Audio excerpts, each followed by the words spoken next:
It's an HP laptop. Ooh. It's a Probook 6450B.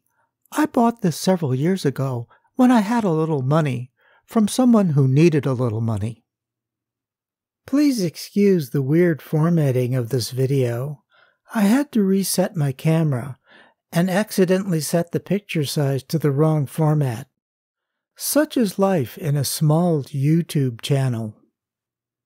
It was a little beat up and stank of cigarette smoke, but it worked. It came with an unactivated Windows 10 install, and I turned it into a dual boot machine with an Ubuntu install. I kept the Windows install just so I could play with it and remind myself how much I dislike Windows 10. It's generally okay after I cleaned it up a bit. It sports an Intel Core i5 and 8 gigs of RAM, but it's still kinda pokey. So let's upgrade it with this 500 gigabyte Samsung SSD. 500 gigabytes is overkill, but it was on sale. When working on laptops, always remove the battery before digging into the guts of the machine. I'm using a card table as my workbench today. On the left, we have my new iFixit toolkit. You can probably buy most of the tools you need for working on computers at a hardware store.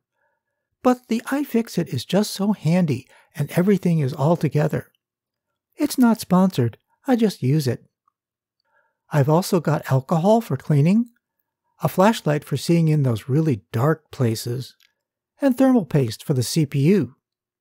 On the top right is a spare laptop with the service manual loaded up on the screen. Always download the fine manual, and having it right there to reference is very handy.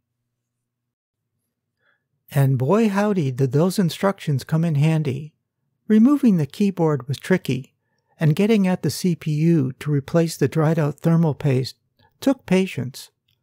Needless to say, the CPU and heatsink needed to be cleaned and greased.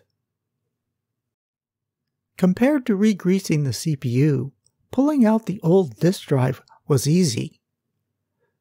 And at 5400 RPM, no wonder the machine ran so slow. With a fresh install of Ubuntu on the SSD, the laptop runs like a champ now. I could have installed Windows 10 too, but I can't be arsed. So a cranky old machine is now living its best life with fresh thermal paste, a zippy SSD, and a modern operating system. Thanks for watching. Leave a comment or a like. I'm a tiny channel, and every reaction makes my day. So remember to repurpose old machines. Read those fine manuals. And as always, stay curious.